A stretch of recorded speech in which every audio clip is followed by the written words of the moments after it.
ഇപ്പോൾ കഥാസാഗരം തയ്യാറാക്കി അവതരിപ്പിക്കുന്നത് ബോണി ജെ ബേസൻ. നമസ്കാരം പ്രിയ ശ്രോതാക്കളെ, ഞാൻ ബോണിയാണ്. അപ്പോൾ ഇന്നത്തെ കഥാസാഗരം ഇവിടെ ആരംഭിക്കുകയാണ്. കഥാസാഗരം എന്താണെന്ന് അറിയാത്തവർക്ക് പറയുകയാണ്. കഥാസാഗരം കഥകളുടെ പരിപാടിയാണ്. ഓരോ എപ്പിസോഡിലും ഓരോ കഥ കേൾക്കാം. നാടോടി കഥകളും മുത്തച്ഛി കഥകളും ഇതിഹാസ കഥകളും പുരാണ കഥകളും ഐതിഹ്യങ്ങളും എല്ലാം കടന്നു വരും. എല്ലാത്തരം ശ്രോതാക്കൾക്കും ഒരുപോലെ ആസ്വദിക്കാവുന്ന കഥകൾ. അപ്പോൾ ഇന്ന് ഞാൻ പറയാൻ പോകുന്നത് ഒരു ഇന്ത്യൻ നാടോടി കഥയാണ്. നല്ലൊരു സന്ദേശമുള്ളൊരു കഥയാണ്. അത് കേട്ട് കഴിയുമ്പോൾ മനസ്സിലാവും. അപ്പോൾ വൈകുന്നില്ല, നമുക്ക് കഥയിലോട്ട് കിടക്കാം.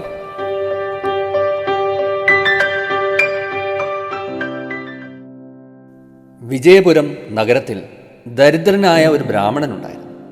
അയാൾ ആരിൽ നിന്നും ഒരു തരത്തിലുള്ള ദാനവും സ്വീകരിച്ചിരുന്നില്ല. അധ്വാനിച്ചുണ്ടാക്കുന്ന പണം കൊണ്ട് മാത്രമായിരുന്നു അയാൾ ജീവിച്ചിരുന്നത്. അതാകട്ടെ അയാളുടെ കുടുംബത്തിന് കഷ്ടിച്ച് ജീവിക്കാൻ പോലും തികയുന്നതായിരുന്നില്ല.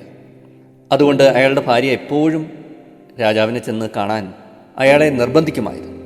രാജാവിനെ ചെന്ന് കാണുന്നവർക്കൊക്കെ അദ്ദേഹം ധാരാളം സമ്മാനങ്ങൾ നൽകുന്നുണ്ട്, അങ്ങേക്ക് ഒന്നുപോയി കണ്ടുകൂടെ? രാജാവ് അധ്വാനിക്കാതെ ഉണ്ടാക്കുന്ന പണമാണ് ദാനം ചെയ്യുന്നത്, അതിൽ നിന്ന് ഒരു ചില്ലിക്കാശ് പോലും എനിക്ക് വേണ്ട. ഭാര്യയുടെ നിർബന്ധം കൊണ്ട് മാത്രം ഒടുവിൽ ബ്രാഹ്മണൻ രാജാവിനെ ചെന്ന് കണ്ടു. തന്നെ കാണാൻ വന്ന ബ്രാഹ്മണനോട് രാജാവ് ചോദിച്ചു, നിങ്ങൾക്ക് വേണ്ടത് ഭക്ഷണമാണോ, വസ്ത്രമാണോ, പണമാണോ? അങ്ങ് തരുന്നതെന്തും ഞാൻ സ്വീകരിക്കും, പക്ഷേ അതങ്ങ് അധ്വാനിച്ച് വിയർപ്പ് ചിന്തി ഉണ്ടാക്കിയതായിരിക്കണമെന്ന് മാത്രം, ബ്രാഹ്മണൻ പറഞ്ഞു. അത് കേട്ട് രാജാവ് ഞെട്ടി. മഹാത്മൻ, എൻ്റെ അധ്വാനം കൊണ്ട് സമ്പാദിച്ചതായി ഒന്നും തന്നെ ഇവിടെയില്ല.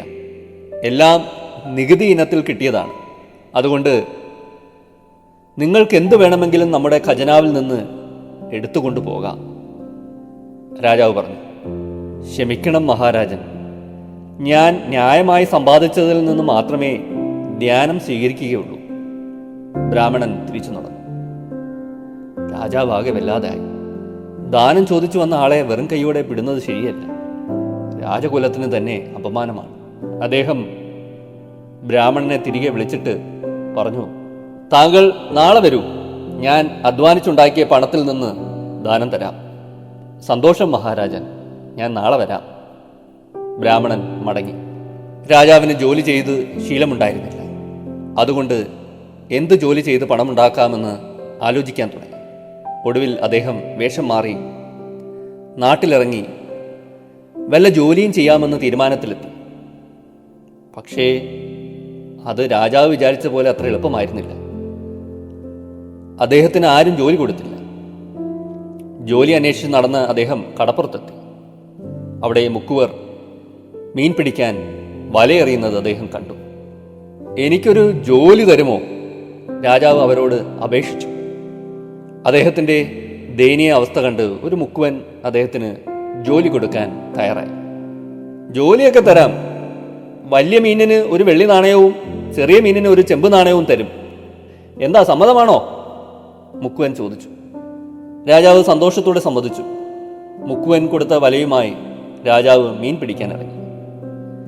വൈകുന്നേരം വരെ അദ്ദേഹം വല വീശി. ആകെ കിട്ടിയത് 2 മീനായിരുന്നു. അതിന് അദ്ദേഹത്തിന് ഒരു വെള്ളി നാണയവും ചെമ്പുകാശും മുക്കുവൻ കൊടുത്തു. അതുമായി രാജാവ് സന്തോഷത്തോടെ കൊട്ടാരത്തിലേക്ക് മടങ്ങി. പിറ്റേന്ന് ബ്രാഹ്മണൻ കൊട്ടാരത്തിൽ വന്നപ്പോൾ അദ്ദേഹത്തെ രാജാവ് ഉപചാരപൂർവ്വം സ്വീകരിച്ചിരുത്തി. അദ്ദേഹം കഴിഞ്ഞ ദിവസം സമ്പാദിച്ച പണം ബ്രാഹ്മണന് കൊടുത്തിട്ട് പറഞ്ഞു, എനിക്ക് ഇത്രയേ അധ്വാനിച്ചുണ്ടാക്കാൻ കഴിഞ്ഞുള്ളൂ. 2 നാണയങ്ങൾ മാത്രം കാണുമ്പോൾ ബ്രാഹ്മണന്റെ മുഖം മാറുമെന്നാണ് രാജാവ് കരുതിയത്. പക്ഷേ അദ്ദേഹത്തെ അത്ഭുതപ്പെടുത്തിക്കൊണ്ട് ബ്രാഹ്മണന്റെ മുഖം അത്ഭുതം കൊണ്ട് വിടർന്നു. ഈ പണം ഒന്നിനും തികയില്ലെന്നറിയാം, അങ്ങേക്ക് ഖജനാവിൽ നിന്ന് എത്ര പണം വേണമെങ്കിലും എടുക്കാം, രാജാവ് പറഞ്ഞു. എനിക്കിത് തന്നെ ധാരാളം, ഇതുകൊണ്ട് ഞാൻ തൃപ്തനാണ്. ബ്രാഹ്മണൻ നാണയങ്ങളുമായി വീട്ടിലേക്ക് മടങ്ങി. സന്തോഷത്തോടെ വരുന്ന ബ്രാഹ്മണനെ കണ്ടപ്പോൾ കൈ നിറയെ സമ്മാനങ്ങൾ ഉണ്ടായിരിക്കുമെന്ന് ഭാര്യ കരുതി. പക്ഷേ അദ്ദേഹത്തിൻ്റെ കയ്യിൽ ആകെ ഉണ്ടായിരുന്ന 2 നാണയങ്ങൾ കണ്ടപ്പോൾ അവർക്ക് കലശലായ കോപം വന്നു. ഈ 2 നാണയങ്ങൾ കിട്ടിയതിനാണോ നിങ്ങൾ ഇത്രയും സന്തോഷിക്കുന്നത്? ഭാര്യ ദേഷ്യത്തോടെ ചോദിച്ചു. ഇത് വെറും നാണയങ്ങളല്ല, മഹാരാജാവ് അധ്വാനിച്ചുണ്ടാക്കിയതാണ്. ഇതുകൂടാതെ ഖജനാവിൽ നിന്ന് ഇഷ്ടമുള്ള അത്രയും ധനം എടുത്തുകൊള്ളാൻ അദ്ദേഹം പറഞ്ഞതാണ്. പക്ഷെ ഞാൻ വേണ്ടെന്ന് പറഞ്ഞു.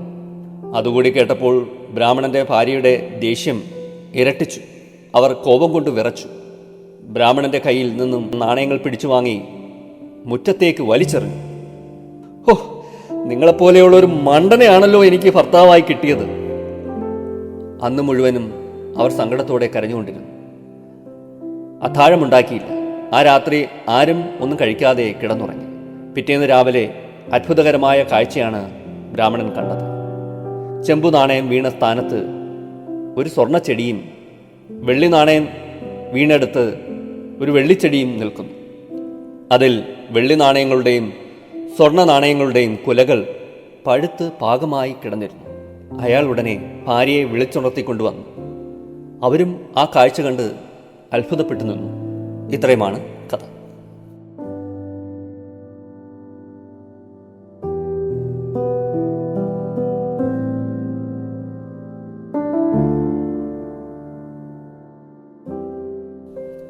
കഥയുടെ അവസാനം പറയുന്നത് പോലെ ജീവിതത്തിൽ അങ്ങനെ വെള്ളി നാണയവും സ്വർണ്ണ നാണയവും കുലയ്ക്കുന്ന ചെടികളൊന്നും ഉണ്ടാവാറില്ല. പക്ഷേ അതുപോലൊക്കെ ചില അത്ഭുതങ്ങൾ ചിലരുടെ ജീവിതത്തിൽ സംഭവിക്കാറുണ്ട്. ഒരു ബിസിനസ്സിലൊക്കെ ഏർപ്പെടുകയും അത് ഫലപ്രാപ്തിയിലെത്തുകയും വലിയ വിജയമായി തീരുകയും അതിൽ നിന്ന് സങ്കല്പിക്കാൻ അസാധ്യമായ അത്രയും പണം ലഭിക്കുകയൊക്കെ ചെയ്യുന്ന അല്ലേ?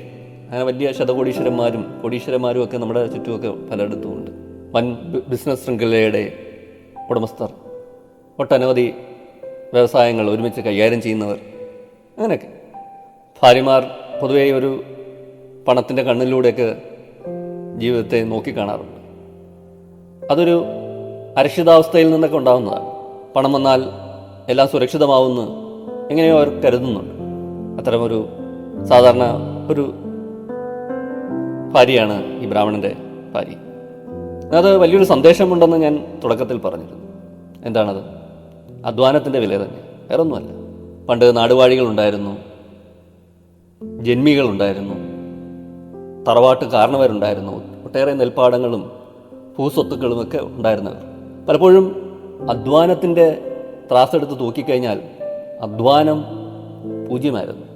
അടിമകളെ പോലെ സമൂഹത്തിൻ്റെ താഴെത്തട്ടിലുള്ള ഒരു ജനവിഭാഗത്തെ അവർ ചൂഷണം ചെയ്ത് അധ്വാനിപ്പിച്ച് അതിൽ നിന്ന് നേട്ടമുണ്ടാക്കി, സ്വത്തുണ്ടാക്കി, ഉമ്മറത്ത് ചാരുകസേരയിൽ കിടന്ന് ഗീർവാണങ്ങൾ പറഞ്ഞ് ഫലിതങ്ങൾ ആസ്വദിച്ച് മുറുക്കാനും ചവച്ച് ഒക്കെ കാലം നീക്കിയ ഒരു കാലം, ഒരു തലമുറ അല്ലെങ്കിൽ കുറേ കാരണവന്മാർ കുറച്ചു മുമ്പൊക്കെ നമ്മുടെ ചരിത്രത്തിൻ്റെ ഭാഗമായിരുന്നു. അതിനൊക്കെ രാജാക്കന്മാർ എല്ലാ സുഖ സൗകര്യങ്ങളും. അധ്വാനം എന്താണെന്ന് ചോദിച്ചാൽ രാജ്യഭരണം. ഇന്നത് വേറൊരു തരത്തിലാണ്. ജനപ്രതിനിധികൾ എന്നൊക്കെ പേരിൽ നമ്മുടെ ചുറ്റുമുണ്ട്. എന്തായാലും മറ്റുള്ളവരെ കണക്കല്ല, അവർക്ക് ഒട്ടേറെ കാര്യങ്ങൾ ഓടി നടന്ന് ചെയ്യാനൊക്കെ ഉണ്ട്. സജീവമായിട്ട് ജനങ്ങളുമായിട്ട് സമ്പർക്കം പുലർത്തണം, ഓടി നടക്കണം, അവരുമായിട്ട് ചർച്ചകളിൽ ഏർപ്പെടണം, അവരുടെ കാര്യങ്ങൾ സാധിച്ചു കൊടുക്കണം. അതിനൊരു ശമ്പളമൊക്കെ ഉണ്ട്, നിശ്ചയിച്ചിട്ടുണ്ട്. കാലം മാറി, കാലത്തിൻ്റെ മാറ്റങ്ങൾ നമ്മുടെ ഭരണത്തിലും വന്നിട്ടുണ്ട്. പൗരോഹിത്യവും ഏറെക്കുറെ ഇങ്ങനെ അധ്വാനം ഉണ്ടോ എന്ന് സംശയിക്കേണ്ട ഒരു ഭാഗമാണ്. അപ്പോൾ ഇവിടെ ഈ കഥയിൽ രാജാവിനെ അധ്വാനത്തിൻ്റെ വില ഈ ബ്രാഹ്മണൻ പറഞ്ഞു കൊടുക്കുകയാണ്, പഠിപ്പിച്ചു കൊടുക്കുകയാണ്. ആ അധ്വാനിച്ച് കിട്ടുന്ന ചെറിയ തുകയ്ക്ക് പോലും, ചെറിയൊരു നാണയത്തുട്ടിന് പോലും ഒട്ടേറെ വിലയുണ്ട്. അത് ആ രാജാവിൻ്റെ ഖജനാവിലെ സ്വർണ്ണ നാണയങ്ങളെക്കാട്ടിയും ഏറെ വിലമതിക്കുന്നതാണ് എന്നൊക്കെ ഈ പാവപ്പെട്ട ബ്രാഹ്മണൻ ഇങ്ങനെ രാജാവിനെ മനസ്സിലാക്കി കൊടുക്കുകയാണ്. പക്ഷേ സ്വന്തം ഗൃഹത്തിൽ ഭാര്യയ്ക്കത് മനസ്സിലാവുന്നില്ല. അതാണ് അതിൻ്റെ ഒരു വിരോധാഭാസം എന്ന് പറയുന്നത്. അപ്പോൾ ഇതാണ് കഥയെക്കുറിച്ച് പറയാനുള്ളത്. ഈ മറ്റു ചില കാര്യങ്ങൾ ഞാൻ കുറച്ച് മാസങ്ങൾക്ക് മുമ്പ് എൻ്റെ എല്ലാവരും ചൊല്ലണമെന്ന പരിപാടിയിൽ പറഞ്ഞിരുന്നതാണ്. നമ്മുടെ റേഷൻ കടകൾ കുറച്ചും കൂടെ പൂർണ്ണതോതിൽ ജനങ്ങൾക്ക് ഉപകാരപ്പെടുന്ന രീതിയിലേക്ക് വഴിമാറണമെന്ന്, മാറ്റമുണ്ടാകണമെന്ന്. അതായത് റേഷൻ കട വഴി ഒട്ടുമിക്ക സാധനങ്ങളും ലഭ്യമാക്കുന്ന രീതിയിൽ ഒരു ആധുനിക കടയോ അല്ലെങ്കിൽ ഒരു സൂപ്പർ മാർക്കറ്റോ പോലെയൊക്കെ എല്ലാം കിട്ടുന്നൊരു സ്ഥാപനമായി മാറണമെന്ന്. അത്തരത്തിലുള്ള ചില മാറ്റങ്ങളൊക്കെ ഇപ്പോൾ കണ്ടു തുടങ്ങിയിട്ടുണ്ട്. അപ്പോൾ ഞാൻ ഈ പത്രത്തിൽ ഇങ്ങനെ ഒരു വാർത്ത വായിച്ചപ്പോൾ, അടുത്ത കാലത്ത് പത്രത്തിൽ കുറച്ച് ദിവസം മുമ്പ് പത്രത്തിൽ ഈ വാർത്ത വായിച്ചപ്പോൾ എനിക്ക് ഒരു മനസ്സിലൊരു സന്തോഷം തോന്നി. അപ്പോൾ ഈ പൊതുവിതരണ രംഗത്ത് ഒരു വിപ്ലവം സൃഷ്ടിച്ചുകൊണ്ട് സ്റ്റോറുകൾ ഉടനെ ആരംഭിക്കുന്നു. ഈ മാസം 14 മറ്റുമാണ് ആരംഭിക്കുന്നത്. ഈ റേഷൻ കടകൾ എന്ന സങ്കല്പത്തെ പൊളിച്ച് എഴുതിയാണ് കേരള സ്റ്റോർ എന്ന സ്റ്റോറിൻ്റെ പിറവി. അരി, ഗോതമ്പ്, മണ്ണെണ്ണ എന്നിവയ്ക്ക് പുറമെ മാവേലി, മിൽമ ഉൽപ്പന്നങ്ങളും ഈ സേവനങ്ങളും മിനി ATM ഉൾപ്പെടുന്ന സ്മാർട്ട് ഷോപ്പിംഗ് സെൻറ്ററുകളായി റേഷൻ കടകൾ ഉയരും.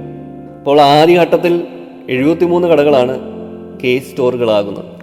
അപ്പോൾ മാവേലി സ്റ്റോറുകൾ വഴി നിലവിൽ നൽകി വരുന്ന 13 ഇന സബ്സിഡി സാധനങ്ങളും മറ്റ് നിത്യോപയോഗ സാധനങ്ങളും ശബരി ബ്രാൻഡ് ഉൽപ്പന്നങ്ങളും സ്റ്റോറിലൂടെ ലഭിക്കുമെന്നാണ് സർക്കാർ വാഗ്ദാനം.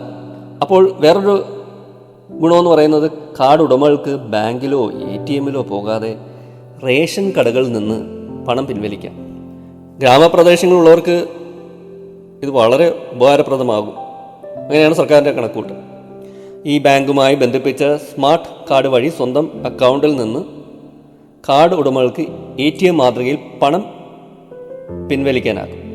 അപ്പോൾ ഈ സ്മാർട്ട് റേഷൻ കാർഡ് വഴി പരമാവധി എടുക്കാവുന്ന തുകയെന്ന് പറയുന്നത് 5000 രൂപയാണ്. ഇടപാട് പൂർത്തിയാക്കി കഴിഞ്ഞാൽ റേഷൻ കടയിൽ നിന്ന് നേരിട്ട് പണം കൈപ്പറ്റാം. ഈ പണം അതത് ബാങ്കുകൾ റേഷൻ കട ലൈസൻസിയുടെ അക്കൗണ്ടിലേക്ക് കൈമാറും.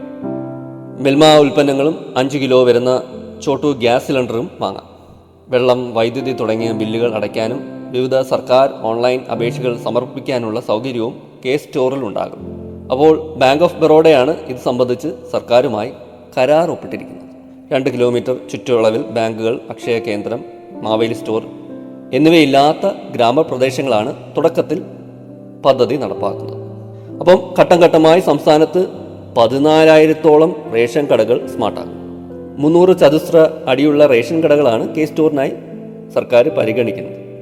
അപ്പോൾ ഇപ്പോൾ നമ്മുടെ സംസ്ഥാനത്ത് ഏകദേശം 837 റേഷൻ കടകൾ സ്റ്റോറിലേക്ക് മാറാൻ സന്നദ്ധത പ്രകടിപ്പിച്ചിട്ടുണ്ട്. അപ്പോൾ അതാണ് അല്ലേ നമ്മൾ കുറച്ച് നാൾ മുമ്പ് ഒന്ന് ചർച്ച ചെയ്തതാണ് എല്ലാവരും ചൊല്ലുന്നത്. അപ്പോൾ അങ്ങനെയൊക്കെ ഉള്ള ചില മാറ്റങ്ങൾ വരുന്നുണ്ട്. എല്ലാ വിഭാഗം ജനങ്ങൾക്കും സേവനം കൊണ്ട് ഉപകാരമുണ്ടാകും. അതുപോലെ തന്നെയാണ് ഇപ്പോൾ കിടപ്പ് രോഗികൾക്കും മറ്റുമൊക്കെ റേഷൻ സാധനം വീട്ടിലെത്തിക്കാനുള്ള മാർഗമുണ്ട്. അതായത് ഓട്ടോ ഓടിക്കുന്ന ഡ്രൈവർമാരുമായിട്ട് ചേർന്ന് ഓട്ടോ വഴി അവരവരുടെ വീടുകളിലേക്ക് ഈ സാധനം എത്തിക്കുക. അതായത് അവർ റേഷൻ കടയിൽ പോകാതെ തന്നെ സാധനം എത്തിക്കുന്ന ഒരു രീതിയൊക്കെ, ഒരു പദ്ധതിയൊക്കെ നടപ്പിലാക്കിക്കൊണ്ടിരിക്കുകയാണ്. കൊല്ലം ജില്ലയിലും ഒക്കെ ഉണ്ട്. അപ്പോൾ അങ്ങനെ ഞാൻ പറഞ്ഞു, അങ്ങനെ ജനങ്ങളുമായിട്ട് അല്ലേ, ജനങ്ങളിലോട്ട് ഒക്കെ നമ്മുടെ ഈ സേവനങ്ങളൊക്കെ എത്തിച്ചേരുകയാണ്. അത് നല്ലൊരു മാറ്റമാണ്, നല്ലൊരു നീക്കമാണ്. അത്തരം മനോഹരമായ പദ്ധതികൾ ഉണ്ടാകട്ടെ എന്ന് ആശംസിച്ചുകൊണ്ട് ഇന്നത്തെ കഥാസാഗരം ഞാനിവിടെ അവസാനിപ്പിക്കുകയാണ്. അടുത്ത എപ്പിസോഡിൽ നമുക്ക് കാണാം പുതിയൊരു കഥയും പുതിയ ചില വിശേഷങ്ങളുമായി. ഇത്ര നേരം എന്നെ കേട്ടിരുന്ന എല്ലാവർക്കും നന്ദി, നമസ്കാരം. Signing off, Boney.